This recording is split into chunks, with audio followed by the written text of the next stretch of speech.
Friends, welcome to my channel ಮುದ್ದು ಸೊಸೆ. ನಾಳೆಯ ಸಂಚಿಕೆಯಲ್ಲಿ ಏನಾಗುತ್ತೆ ನೋಡೋಣ ಬನ್ನಿ. ಶುರುವಿನಲ್ಲಿ ವಿದ್ಯಾ ಅಂತೂ ವೀಲ್ ಚೇರ್ ಮೇಲೆ ಕೂತ್ಕೊಂಡಿರ್ತಾರೆ. ನೋವಿನಿಂದ ತುಂಬ ಒದ್ದಾಡ್ತಾ ಇರ್ತಾರೆ. ಊಟನ ತಗೊಳ್ಳೋಕ್ಕೂ ಕೂಡ ಆಗ್ತಾ ಇರಲ್ಲ. ಆಗ ಭದ್ರ ಬಂದ್ಬಿಟ್ಟು ತಗೊಳ್ಳಿ ನಿಮ್ಮ ಊಟ ಅಂತ ಕೊಡ್ತಾರೆ. ಆಗ ವಿದ್ಯಾಗೆ ಶಾಕ್ ಆಗುತ್ತೆ. ಏನು ಶಾಕ್ ಆಯ್ತಾ? ಏನು ಯೋಚನೆ ಮಾಡಬೇಡಿ, ಯಾಕಂದರೆ ನೀವು ತುಂಬ ಕಷ್ಟದಲ್ಲಿದೆಯಲ್ವ ಈಗ. ಯಾಕಂದರೆ ನಿನಗೆ ತುಂಬ ಏಟಾಗಿದೆ ಕಾಲು. ಈ ಸಮಯದಾಗ ನೀನು ಓಡಾಡಿಕೊಂಡು ಮಾಡೋ ಅವಶ್ಯಕತೆ ಇಲ್ಲ, ಯಾಕಂದರೆ ನಿನಗೆ ನಾನು ಸಹಾಯ ಮಾಡ್ತೀನಿ, ನೀನೇನು ಟೆನ್ಷನ್ ತೊಗೋಬೇಡ ಅಂತ ಹೇಳಿ ವಿದ್ಯಾ ಕೈಗೆ ಊಟನ ಕೊಡ್ತಾರೆ. ಈಗ ಊಟ ಮಾಡು, ಆಮೇಲೆ ಊಟ ಆದ ಕೂಡಲೇ ನಾನೇ ತಟ್ಟೆ ತೊಗೊಂಡೋಗಿ ತೊಳಿತೀನಿ ಅಂತ ಭದ್ರ ಹೇಳ್ತಾರೆ. ಆಗ ಭದ್ರನು ಕೂಡ ವಿದ್ಯಾ ಪಕ್ಕದಲ್ಲೇ ಕೂತ್ಕೊಂಡು ಊಟ ತಿಂತಾರೆ. ಅದನ್ನು ನೋಡಿ ವಿದ್ಯಾಗೆ ತುಂಬಾ ಖುಷಿ ಆಗ್ತಾ ಇರುತ್ತೆ. ಇದೇನಿದು ಗೌಡ್ರು ಇಷ್ಟೊಂದು ಚೇಂಜ್ ಆಗಿದ್ದಾರೆ, ನಂಗೆ ನಂಬಕ್ಕೆ ಆಗ್ತಾ ಇಲ್ಲ. ಅಲ್ಲ, ನನಗೋಸ್ಕರ ಇಷ್ಟೆಲ್ಲ ಮಾಡ್ತಾ ಇದ್ದಾರಾ? ನಿಜವಾಗ್ಲೂ ನನಗಿದೆಲ್ಲ ಕನಸೇನು ಅನ್ನಿಸ್ತೈತೆ ಅಂತ ವಿದ್ಯಾ ಅಂದ್ಕೊಂಡು ಭದ್ರನೇ ನೋಡ್ತಾ ಇರ್ತಾರೆ. ಏನು ಮಕ್ಕ ನೋಡ್ತೀಯಾ, ಊಟ ತಿನ್ನು ಅಂತ ಭದ್ರ ಹೇಳ್ತಾರೆ. ಆಗ ಸರಿ ಅಂತ ವಿದ್ಯಾ ಊಟ ತಿಂತಾರೆ. ಖುಷಿ ಆಗುತ್ತೆ ವಿದ್ಯಾಗೆ. ಇದೆಲ್ಲ ಅಮ್ಮಮ್ಮನ ಪ್ಲ್ಯಾನು ಕೂಡ ಇರುತ್ತೆ. ಹೇಗಾದರೂ ಮಾಡಿ ಇವರಿಬ್ಬರನ್ನ ಒಂದು ಮಾಡಬೇಕು, ಭದ್ರಗೆ ವಿದ್ಯಾ ಮೇಲೆ ಪ್ರೀತಿ ಜಾಸ್ತಿ ಆಗಬೇಕು ಅನ್ನೋದು ಅಜ್ಜಮ್ಮನಿಗೂ ಕೂಡ ಆಸೆ ಇರುತ್ತೆ. ಶಿವರಾಮೇಗೌಡರಿಗೂ ಕೂಡ ವಿದ್ಯೆನ ನೋಡಬೇಕು ಅನಿಸುತ್ತೆ. ಹಾಗೆ ಶಿವರಾಮೇಗೌಡರು ಮತ್ತು ಗೋವಿಂದ ಇಬ್ಬರು ಕೂಡ ವಿದ್ಯಾ ಮತ್ತು ಭದ್ರ ಇರುವ ಹಟ್ಟಿ ಒಳಗಡೆ ಬರ್ತಾರೆ. ಆಗ ವಿದ್ಯೆಗೆ ತುಂಬಾ ಶಾಕ್ ಆಗುತ್ತೆ. ಮಾವ ಬಂದುಬಿಟ್ಟಿದ್ದಾರೆ ಅಂತ. ಅಪ್ಪಯ್ಯ ಅಂತ ಭದ್ರ ಹೇಳ್ತಾರೆ. ಆಗ ವಿದ್ಯಾ ಎದ್ದೇಳಬೇಕು ಅಂತ ನೋಡ್ತಾರೆ. ಆಗ ಶಿವರಾಮೇಗೌಡರು, ಅಯ್ಯೋ ಬೇಡಮ್ಮ ಕೂತ್ಕೋ, ನೀನು ಯಾಕೆ ಎದ್ದೇಳ್ತೀಯಾ? ನೋಡು, ಈ ಸಮಯದಲ್ಲಿ ನೀನು ತುಂಬ ಹುಷಾರಾಗಿರಬೇಕು, ಕಾಲು ಲೇಟಾಗಿದೆ ಅಂತ ಗೊತ್ತಾಯಿತು, ಹಾಗಾಗಿ ನೋಡ್ಕೊಂಡು ಹೋಗೋಣ ಅಂತ ಬಂದೆ. ಭದ್ರ ನೋಡು, ನೀನು ಎಲ್ಲೂ ಹೊರಗಡೆ ಬರೋ ಅವಶ್ಯಕತೆ ಇಲ್ಲ. ವಿದ್ಯಾ ಕಾಲು ಸರಿಯಾಗೋವರೆಗೂ ನೀನು ಅವಳ ಜೊತೆನೇ ಇದ್ದು ಅವಳಿಗೆ ಏನು ಬೇಕು ಬೇಡ ಎಲ್ಲವನ್ನ ನೀನು ನೋಡ್ಕೋಬೇಕು ಅಂತ ಶಿವರಾಮೇಗೌಡರು ಹೇಳ್ತಾರೆ. ಅದನ್ನು ಕೇಳಿಸಿಕೊಂಡ ಭದ್ರ ಹ್ಞೂ ಅಪ್ಪಯ್ಯ ಅಂತ ಹೇಳ್ತಾರೆ. ನೋಡು ಭದ್ರ, ಈ ಸಮಯದಲ್ಲಿ ಹೆಂಡತಿಗೆ ಗಂಡನೇ ಆಸರೆ, ಯಾಕಂದರೆ ಅವಳು ಬೇರೆ ತಾಯಿ ಆಗ್ತಾ ಇದ್ದಾಳೆ. ಅವಳ ಜೊತೆಗಿದ್ದು ಅವಳ ಕಷ್ಟ ಸುಖನ ನೀನು ನೋಡ್ಕೋಬೇಕು ಅಂತ ಶಿವರಾಮೇಗೌಡರು ಹೇಳ್ತಾರೆ. ಸರಿ, ಸ್ವಲ್ಪ ಜೋಪಾನ, ನಾನು ಹೇಳಿದ್ದೆಲ್ಲ ಜ್ಞಾಪಕ ಇದೆಯಾ? ಎಲ್ಲೂ ಹೊರಗಡೆ ಹೋಗ್ಬೇಡ ನೀನು, ಅವಳನ್ನು ನೋಡಿಕೊಂಡು ಹುಷಾರಾಗಿರುವಂಥ ಶಿವರಾಮೇಗೌಡರು ಹೇಳಿ ಅಲ್ಲಿಂದ ಹೋಗ್ತಾರೆ. ಅದನ್ನು ಕೇಳಿಸಿಕೊಂಡ ವಿದ್ಯಾಗೆ ತುಂಬ ಖುಷಿಯಾಗುತ್ತೆ. ಇದೇನಿದು ಮಾವ ಇಷ್ಟೊಂದು ಬದಲಾಗಿದ್ದಾರಾ? ನನ್ನ ಮೇಲೆ ಇಷ್ಟೊಂದು ಪ್ರೀತಿ ಇದೆಯಾ? ಅಲ್ಲ, ನನ್ನ ಮೇಲೆ ಎಷ್ಟೊಂದು ಪ್ರೀತಿ ಕನಿಕರದಿಂದ ಮಾತಾಡ್ತಾ ಇದ್ದಾರೆ, ನಂಗೆ ನಂಬಕ್ಕೆ ಆಗೋಕ್ಕಿಲ್ಲ ಅಂತ ವಿದ್ಯಾ ಇಲ್ಲಿ ತುಂಬ ಖುಷಿ ಆಗ್ತಾರೆ. ಆಗ ಭದ್ರ ಅವರು, ಏನಮ್ಮಿ ತುಂಬ ಖುಷಿಯಾಗಿದೆ, ಸರಿ ಸರಿ ನೋಡು, ಇಲ್ಲ ಅಂದಿದ್ರೆ ಇಷ್ಟೊತ್ತಿಗೆ ನಿನ್ನನ್ನು ಬಿಟ್ಬಿಟ್ಟು ಹೋಗ್ಬಿಡ್ತಿದ್ದೆ. ಆದರೆ ಪಾಪ ಕಾಲು ಮುರ್ಕೊಂಡೈತೆ, ಸ್ವಲ್ಪ ನೋಡ್ಕೊಳ್ಬೇಕು ಅಂತ ನನಗೂ ಮನಸ್ಸಿದೆ, ನಂದು ಒಳ್ಳೆ ಮನಸ್ಸೇ, ಹಾಗೆ ನಂದು ಕೆಟ್ಟ ಮನಸ್ಸು ಅಂತ ಅನ್ಕೋಬೇಡ. ನೋಡು, ನಿನ್ನ ಜವಾಬ್ದಾರಿ ಸಂಪೂರ್ಣ ನಂದು, ಅರ್ಥ ಆಯ್ತಾ? ಏನೇ ಬೇಕಾದರೂ ಎಲ್ಲಿಗೆ ಹೋಗಬೇಕಿದ್ರು ನನ್ನ ಹತ್ರನ ಕರಿ ಅಂತ ಭದ್ರ ಹೇಳ್ತಾರೆ. ಆಗ ವಿದ್ಯೆ ಅಂತೂ ಇದನ್ನೆಲ್ಲ ನಂಬಕ್ಕೆ ಆಗ್ತಾ ಇರಲ್ಲ ವಿದ್ಯೆಗೆ. ಕಾಲು ನೋವು ಸರಿ ಹೋಗೋ ತನಕ ಕಾಲೇಜು ಗೀಲೇಜು ಎಲ್ಲೂ ಹೋಗೋಕ್ಕಿಲ್ಲ, ಅರ್ಥ ಆಯ್ತಾ? ಕಾಲು ಸರಿ ಆದಮೇಲೆ ಎಲ್ಲಿ ಬೇಕಾದರೂ ಹೋಗು ನೀನು, ನಿನ್ನ ಜವಾಬ್ದಾರಿ ಸಂಪೂರ್ಣ ನಂದು, ಅಪ್ಪಯ್ಯ ಕೊಟ್ಟವ್ರೆ, ಅರ್ಥ ಆಯ್ತಾ ಅಂತ ಹೇಳಿ ಭದ್ರ ಒಳಗೆ ಹೋಗ್ತಾರೆ.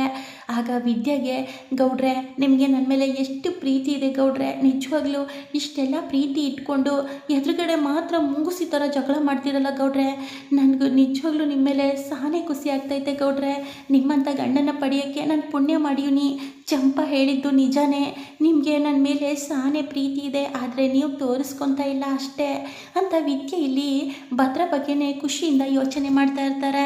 ವಿದ್ಯೆನ ಪ್ರೀತಿಯಿಂದ ಆರೈಕೆ ಮಾಡಿದ್ದನ್ನು ನೋಡಿ ಈಶ್ವರಿಗಂತೂ ತಡ್ಕೊಳಕ್ಕಾಗ್ತಾ ಇರಲ್ಲ. ನೋಡ್ದಿಯವ್ವ, ಅಲ್ಲವ್ವ, ಈ ವಿದ್ಯಾ ಭದ್ರನ ದೂರ ಮಾಡಬೇಕು ಅಂತ ನಾವು ಅನ್ಕೊತಾ ಇದ್ರೆ, ಆದರೆ ಈ ವಿದ್ಯಾ ಭದ್ರ ಮಾವನಿಗೆ ಹತ್ರ ಆಗ್ತಾ ಇದ್ದಾಳೆ ಅವ್ವ ಅಂತ ಚಿತ್ರ ಹೇಳ್ತಾರೆ. ಹೌದು ಕಣೆ, ನನಗೂ ಇದು ನಂಬಕ್ಕಾಗಕ್ಕಿಲ್ಲ. ಅಲ್ಲ, ಈ 3 ಅಡಿ ಸಾಮಾನ್ಯವಲ್ಲ, ಈ ಭದ್ರನ ಬುಟ್ಟಿಗೆ ಹಾಕೊತವಳೆ, ಹೇಗಾದರೂ ಮಾಡಿ ಇವಳು ಸಾಯ್ತಾಳೆ, ಇಲ್ಲ ಅವಳು ಹೊಟ್ಟೆಲಿರೋ ಸಾಯುತ್ತೆ ಅಂತ ನಾನು ಅಂದ್ಕೊಂಡ್ರೆ, ಈಗ ಇವರಿಬ್ಬರು ಇನ್ನೂ ಹತ್ತಿರ ಆಗ್ತಾ ಇದ್ದಾರಲ್ಲ, ಇದೇ ಸಾಕೈತಲ್ವ, ನಾವು ಮಾಡಿರೋ ಪ್ಲ್ಯಾನು ನಮಗೆ ಉಲ್ಟಾ ಹೊಡಿತಾ ಇದೆಯಲ್ಲ ಅಂತ ಈಶ್ವರಿ ತುಂಬಾ ಕೋಪ ಮಾಡ್ಕೊತಾ ಇರ್ತಾರೆ ವಿದ್ಯಾ ಮೇಲೆ. ಅವ್ವ, ಇನ್ನು ಯೋಚನೆ ಮಾಡಿ ಏನು ಪ್ರಯೋಜನ ಇಲ್ಲವ, ಅವರಿಬ್ಬರು ಚೆನ್ನಾಗಿ ಅವರೇ, ನಾವೇನೇ ಹೇಳಿದ್ರು ಇನ್ನು ಭದ್ರಮಾಮ ನಮ್ಮ ಮಾತು ಕೇಳಲ್ಲವ ಅಂತ ಇಲ್ಲಿ ಚಿತ್ರ ಹೇಳ್ತಾರೆ. ಅವನು ಕೇಳಲಿಲ್ಲ ಅಂದರೆ ಏನು, ಬಿಟ್ಟರೆ ಏನು, ನಮ್ಮ ಗುರಿ ಒಂದೇ, ಆ ವಿದ್ಯಾ ಆ 3 ಅಡಿ ಹೇಗಾದರೂ ಮಾಡಿ ನಾನು ಇಲ್ಲಿಂದ ಓಡಿಸ್ಬೇಕು ಸಾಧಿಸಬೇಕು. ನನಗಿರೋ ಗುರಿ ಒಂದೇ ಒಂದು, ನನ್ನ ಮಗ ಸುವಾಸನ ಆ ಕುರ್ಚಿ ಮೇಲೆ ತಂದು ಕೂರಿಸ್ಬೇಕು. ಅದೇ ನನ್ನ ಆಸೆ. ಆ ಆಸೆನ ಆದಷ್ಟು ಬೇಗ ಈಡೇರಿಸ್ತೀನಿ ಅಂತ ಈಶ್ವರಿ ಅಂತ ಹೇಳ್ತಾ ಇರ್ತಾರೆ. ಅವ್ವ, ಜಾಸ್ತಿ ಕನಸು ನೋಡೋಕೆ ಹೋಗ್ಬೇಡ, ಆಮೇಲೆ ಉಲ್ಟಾಗ್ಬಿಟ್ಟು ನಾವು ಊರು ಬಿಟ್ಟೇ ಹೋಗಬೇಕಾಗತ್ತೆ ಅಂತ ಇಲ್ಲಿ ಚಿತ್ರ ಹೇಳ್ತಾರೆ. ಮುಚ್ಚೆ ಬಾಯಿ ಅಂತ ಈಶ್ವರಿ ಕೂಗಾಡ್ತಾರೆ.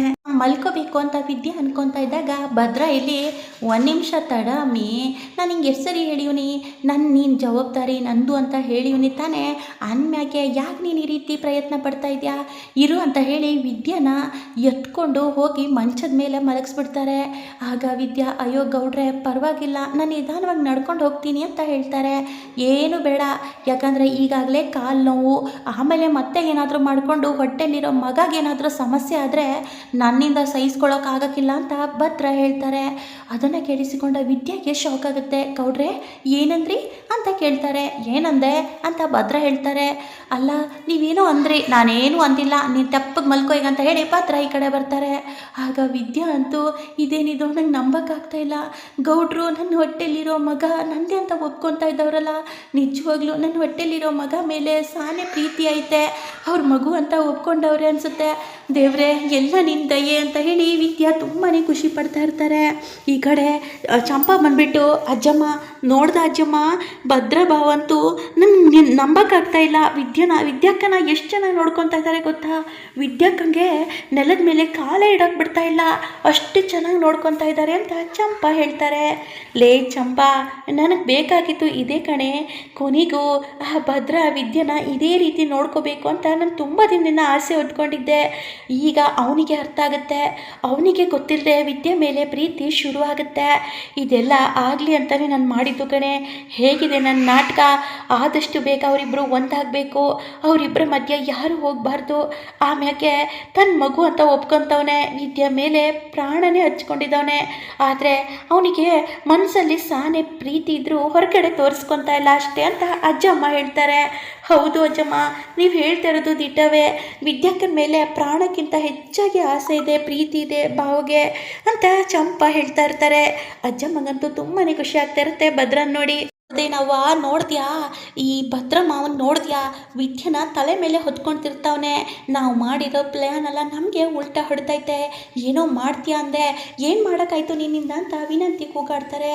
ಏ ವಿನಂತಿ, ಮುಚ್ಚೆ ಬಾಯಿ ಸಾಕು, ನನಗೆ ಹೀಗೆಲ್ಲ ಆಗುತ್ತೆ ಅಂತ ನನಗೇನೇ ಗೊತ್ತು, ಹೀಗಾಗೋಯ್ತಲ್ವಾ, ಇಲ್ಲ ಯಾವುದೇ ಕಾರಣಕ್ಕೂ ಆ ವಿದ್ಯೆ ಮತ್ತು ಭದ್ರ ಖುಷಿಯಾಗಿರೋಕ್ಕೆ ನಾನಂತೂ ಅವಕಾಶ ಮಾಡಿಕೊಡೋಕ್ಕಿಲ್ಲ, ವಿದ್ಯಾ ನೋಡ್ತಾ ಇರು ಅಂತ ಕೋಪ ಮಾಡ್ಕೊತಾರೆ.